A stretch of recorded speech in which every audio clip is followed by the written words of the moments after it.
Welcome to Decode, a podcast that delves into the complex world of K-12 computer science education, highlighting the significance of storytelling in comprehending educational data.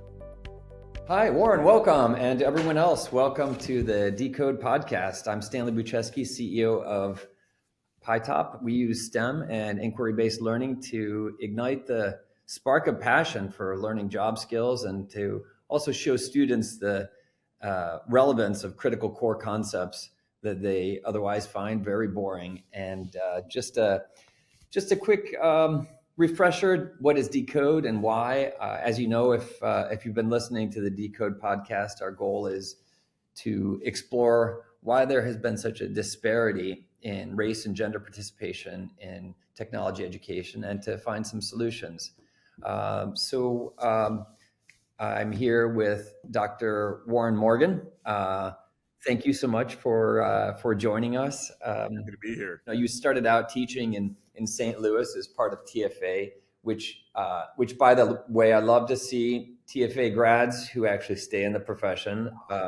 Really awesome. You spent 5 years in Chicago public schools, eventually as a high school principal there.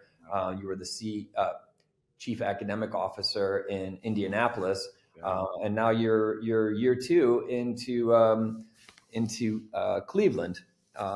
Certainly a 5-star pedigree. You know, when we look at education and you know, the business of delivering a very good education to all students, that's what we all want, right? Is to get a good education. And you know, we had a discussion about this term equity and in education, and that's what it's all about. And that's why we started this, because we looked at the disparity in participation. And sometimes it's not just about access; it's about other reasons that a student is not participating. And so it's, you know, like, you know, what's parental involvement like? You know, what is Well, the reason why I wouldn't say I'm struggling with the question, but I would say kids and family situations across many different ideologies, whether it's urban, whether it's suburban, rural, challenges are challenges. I find that our urban district parents care a lot.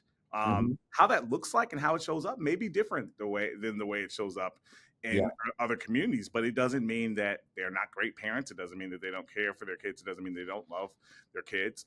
There's poverty in suburban areas. There's poverty in many other areas. You were hitting on something when it comes down to the adults and the biases that we have. So I think that when we think about the urban student, they're no different from any other kid. They're challenges. Yes, they're challenges. Poverty is real. There are many things that take place in our community, as in many other communities. But if we have something in our mind that says our kids can't succeed, our kids cannot achieve at high levels, our kids cannot have access to these programs because of the challenges, the problem is us and not the kids. So, you know, I've come across, even just, you know, in my life and meeting many different people from many different backgrounds, many people have been able to overcome challenges. Now we have societal issues that sometimes make challenges greater when you come from different backgrounds. But I think confronting those challenges head on and making sure every kid has access to high quality programs and exposure to high quality programs is the first step.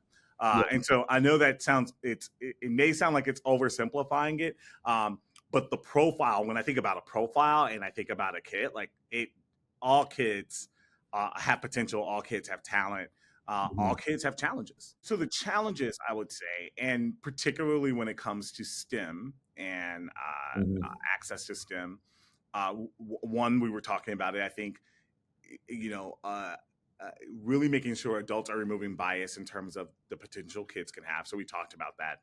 That's important. So whoever that adult is, whether those are educators within the system, whether it's society as a whole in terms of thinking what kids have access to or should have access to. And sometimes it is the parent, but like you said, very rarely do you find a parent that says my kid can't or doesn't care. I find that parental involvement and parental care and love goes across many different district types and many different demographics.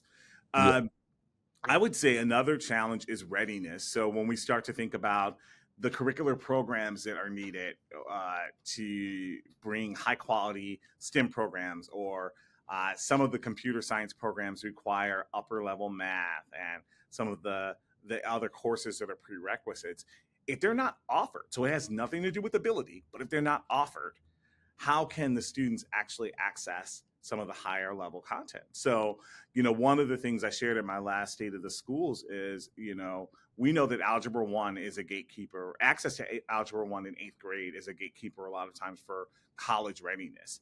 And what we found in our district at the time, only 5 of our 63 elementary schools offered Algebra 1 to 8th grade students.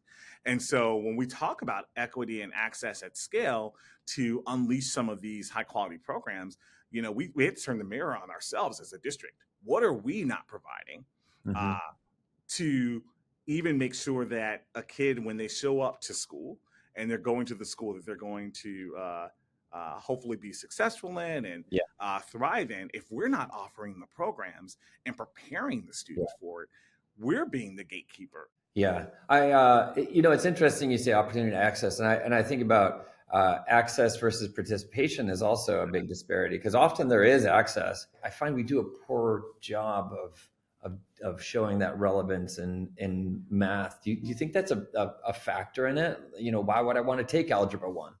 Yeah, I think that, of course, courses vary from kid to kid. Some kids are going to find some subjects boring and others not. I will say that a lot is changing in terms of math instruction. And so fortunately now we have really great textbook companies that are providing curricula to our district and to other districts. You can go on things like Ed Reports that allow you to see what is highly rated curricula, and also you can see what types of resources. You can see if it has cultural relevance, if it makes those connections. So those are all things you can actually see when picking a curricula now. And it also comes down to the training we give to teachers as well to learn those new methods. When we think about math when we were coming up, and there were times it felt boring then, but you're sitting in rows and you get all these math problem sets. And sometimes we just didn't even understand why we were doing all these steps to do math. And a lot of these texts now are making math applicable and really giving real world problems for kids to solve using the concepts of math, using the concepts of computer science. Now AI is around and like using concepts of AI. And those are things we need to bring in to really make the classroom more engaging. So I think that there are ways that we're learning and ways that we're adapting that is making instruction exciting for our scholars. And so I get excited about that, and I do think that there are changes and innovations that are happening. But you're right. If we're not making connections with our kids, they're going to be checked out. They're not going to want to do the content, and that's our job to really make sure we're making those connections. Yeah. Have you come across Project Lead the Way's new algebra course? Not Project Lead the Way in general, but in this past year, they focused on one thing. It was actually Algebra 1. Algebra 1. Now, making it inquiry-based learning, and it's supplemental, but it makes math fun. And I will check out their Algebra 1 module. In general, I thought you were just asking about Project Lead the Way, which we have some Project Lead the Way programs here, and I'm familiar with it from working with them in Indianapolis, and they do some really great work. So that's their headquarters. We work with them as well. Great company. And the other thing you mentioned, middle school, high school, and there's a lot of legislation also driving computer science education, and I believe Ohio is one of those states that's making the graduation requirement. Legislation sometimes doesn't work out the way you want it to. It makes it difficult to find computer science teachers when everyone has to have one. It makes it difficult to figure out how do you get teachers qualified to teach it. But also, when you think about creating that spark of excitement, it's if you're waiting until high school to give an intro to technology and anything STEM related or computer science, it's like the ship's almost set sail. How do we get kids involved in it at an earlier age? Yeah, great question. So, yeah, the state of Ohio has helped a lot with making sure that there is a requirement that students are taking a computer science course before they graduate. And so there is some form of computer science that students are taking in our high school. And I'm finding that that's becoming a requirement in many states. I know when I was in Indiana, that was becoming a requirement. I believe Illinois had done some work with that as well. So that's work that we're leaning into. But we are also looking at the pathways. So each of our high schools, there is a pathway that students must take. We're even making sure that in those pathways, students are actually graduating with a seal or a credential, something that they can actually walk away with and say, I can do this after graduation. We still have some pathway. You mean a job pathway or sort of like a it track? could be a career pathway, college pathway, some readiness pathway. And I believe even when they are career or technical related, there still needs to be that college curricular component. Because I also believe what's really important, particularly in urban education, that we prepare for college and make sure that we give the choice for a career. Sometimes people say, hey, prepare for career. And if they choose college, that's what they choose. I say prepare for college and let them choose the career based on the pathway that they have. Because not all students are going to go to college, but I shouldn't be making that decision. You shouldn't be making that decision. The kids should be making that decision. And so we want to make sure all students are prepared. I guess I wanted to ask you, what do you attribute that to? What are some of the things that have led towards that meets standards rating, and so what are some of the ongoing challenges that you're facing now? Yeah, so I would say the work is twofold. So here in Cleveland, we have the Cleveland Plan, which has been around for about 10 years, a little over 10 years, and that was the work of the district and the work of many external parties coming together to create legislation that enabled the district to really expand choice, bring many of the programs, the STEM programs that I was talking about earlier, the choice pathways that are within our high schools that enabled that work. And the district improved significantly over time. Now, this past year, the work that led to that is really focusing in on the high quality curricula in our schools. So this is our first year that we have a high quality ELA curriculum at scale. We've also been doing some work around data-driven instructional protocols within our schools.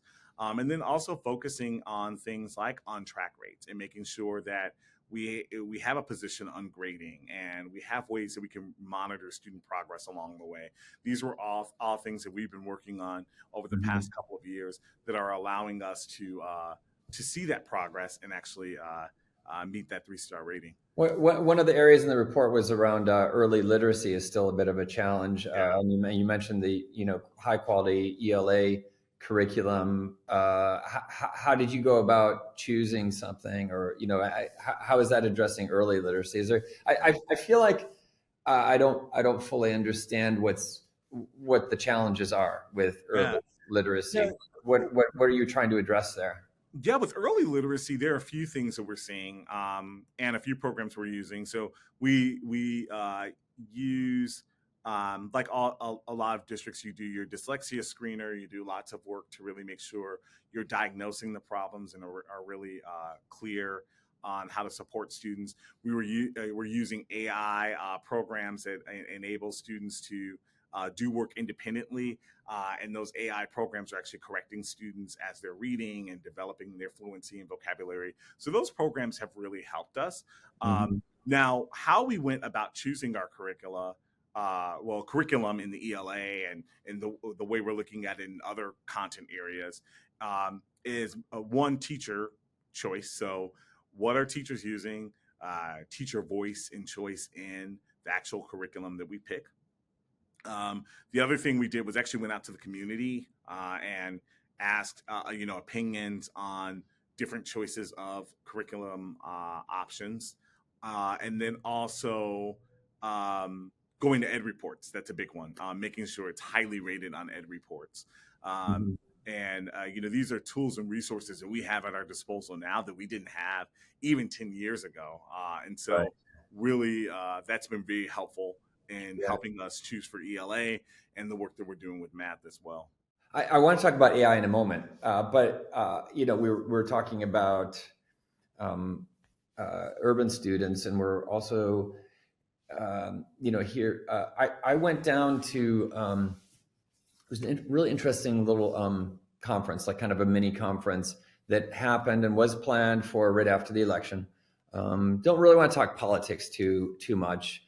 Not sure we're gonna, there's so many opinions on things, but one of the areas where everyone seemed to agree, they threw up a stat that said something like 70 or 80% of parents agree that school choice, now that's like very broadly defined, is something that they support. And that may be true, but how you roll it out, makes all the difference. And when I mentioned that, yes, I think yesterday we're speaking briefly. You mentioned that it hasn't had all of the the positive effects that everyone was hoping for. Can you talk a little bit more about that, really in the context of challenges of living in an urban area? Yeah, so I'm one. I believe in choices. I believe that every parent and family should have the ability to choose. What happened though, as we created choice, and I've seen this in many different systems, many different urban systems. When you create choice, you create a market, and as in any market, there are winners and losers. And what winds up happening is, as you develop schools, and also with this, many districts, our district being one of them, you change the funding formula where the schools primarily receive their resources based on how many students attend their schools. So if a school is performing really well, has all the bells and whistles, has all the programming, of course that is going to be one that everyone's trying to get into. There's wait list to get into, and that's great. You want that, you want a school like that. And then you have other schools that don't have the resources and are being drained. Pretty much they're being drained of students. They can't create those programs that they want to create to bring more students in, and they struggle academically. And sometimes for families, that is the only choice they have. Now, if you ask them what they want, they want a high quality school. They want a school that meets all of their needs. Sometimes they want that school in their neighborhood, which they should have it in their neighborhood. They shouldn't have to travel an hour or so, by bus to get to that school that they want to go to. They should be able to have that right in their neighborhood. So choice itself isn't the problem, but if we don't bring all schools up, if we don't define what the minimum student experience is, and that's what we're trying to do here in Cleveland, define what is the minimum student experience that we want all students to have access to, and that minimum is not it's not like bare minimum. That minimum is high quality. That minimum is all eighth graders should have access to Algebra 1. All middle schoolers should be taking a foreign language that they continue throughout high school, should have access to the arts. I find it interesting. We talk about, I think you hit the nail on the head when you said there are winners and losers, because often when we talk about choice, we talk about the opportunity to choose something better. And then we sort of like, I'm not looking at what's being left behind. And that's the key question. So what are we actually saying about the schools that people are leaving? Right. And we've heard this debate over, it's the same thing with charter schools. Like, we say taking the best students and, finding ways of doing that. So, but what happens to that school that is left behind? Are we, is there a school improvement program? What has happened is that school shut down, and no one's addressing that, which just kills me. Like, no one's addressing it. And then you go back to your first question when you were talking about the challenges. So if you're that family that happens to go to that school that is struggling, that doesn't have the Mhm. resources, it's not that your kid doesn't have the talent. It's not that your kid doesn't have the potential. The system is stripping that kid of their fullest talent and potential, Yeah. despite the challenges they may face. And so that's where I largely see this as an adult issue of what we Mhm. need to be doing and Yeah. what we need to be providing, and that's the work we're trying to do here in Cleveland. Why can't, if I'm a student in that school, why can't I leave? If I have a choice, why don't I have a choice? I mean, one, there may not be a seat over there. There may not be an actual physical room for you to go to that Mhm. school, and that's what typically happens. Yeah. You can't do it. Yeah.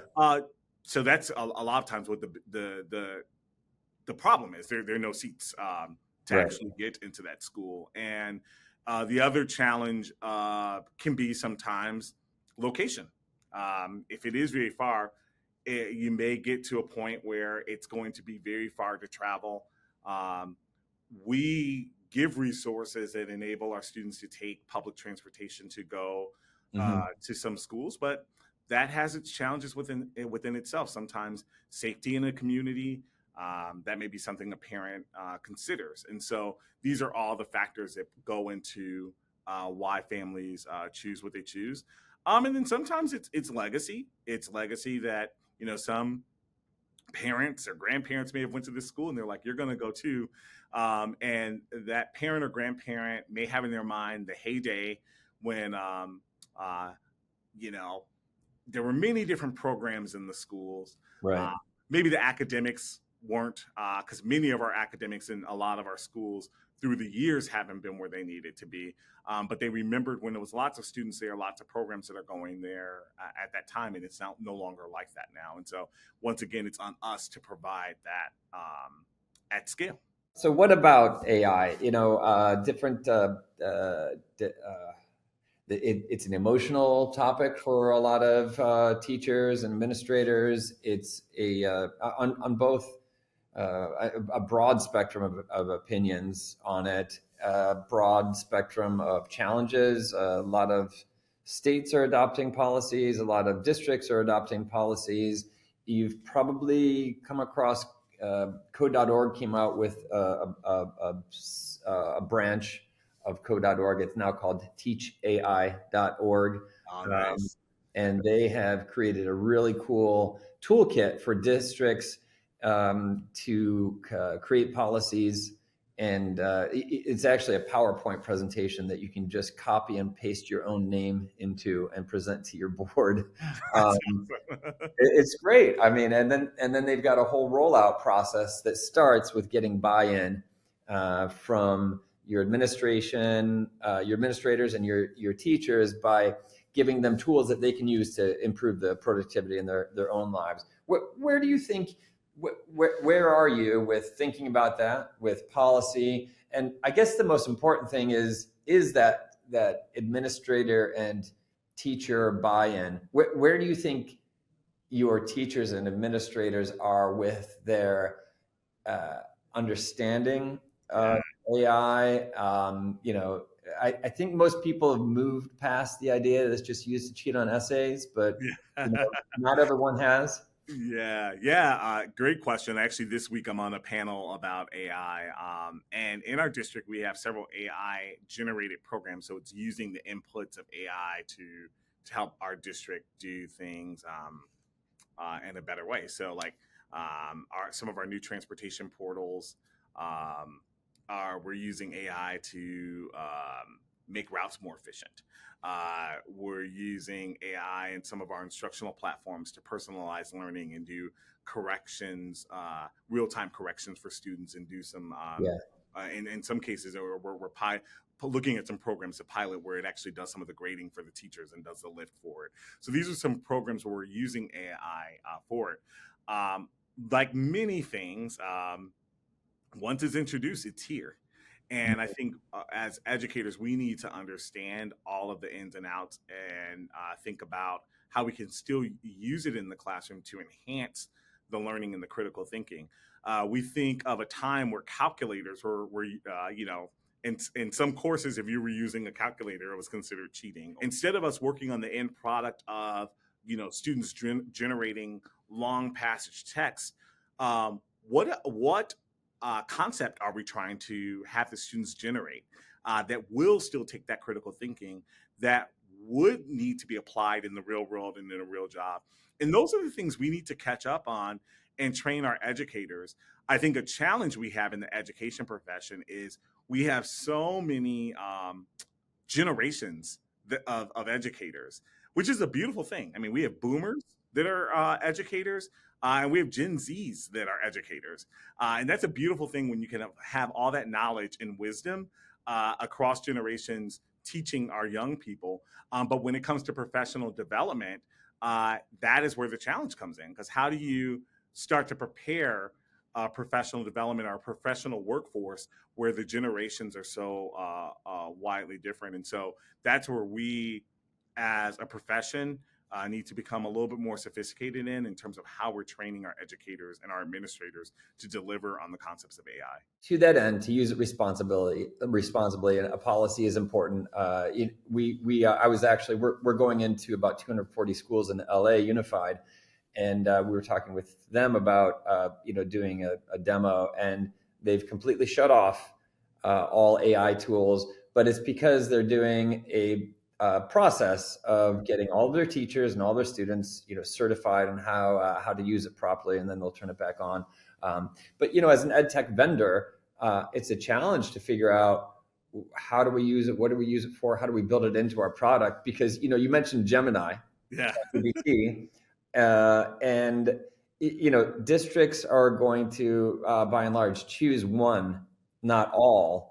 Is my guess. And so how do I as a vendor invest in choosing one? I've heard that Gemini is really helping a lot of districts because they're using Google Classroom, and all the safety settings for students carry over when you do a rollout of Gemini as well. So, some interesting things happening there. I'd like to close with just to kind of give you a chance to give a message of hope and positivity that you feel strongly about. Yeah, well, first of all, just grateful to be on the chat with you and catch up. It was just amazing. Yeah, it's great to be back in touch. Reconnecting, and the work that you're doing, because this is really important as we think about how do we remove the barriers, remove the barriers, and in some areas perceived barriers for marginalized groups to access STEM education. And so this is really important, near and dear to the work that we're doing here in Cleveland to create equity and access for all. And, I would just end on the note that I started on. All kids have potential, all kids have talent, and all kids can do amazing things. And it is up to us to remove those barriers. Mm-hmm. It is up to us to make sure that the programs that they have in schools are high quality. It is up to us to monitor their progress and make sure it's at the level it needs to be. And so that's the work that we're doing here.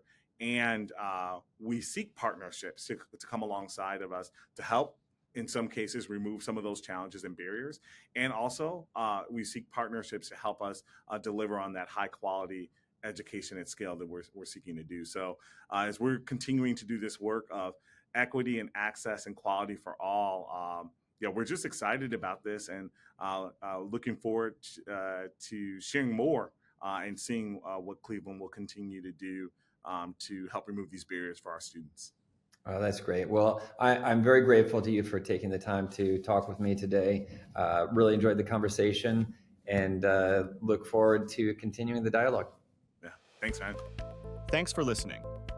If you found this conversation valuable, please leave a review on your favorite podcast platform. We will see you next time on Decode.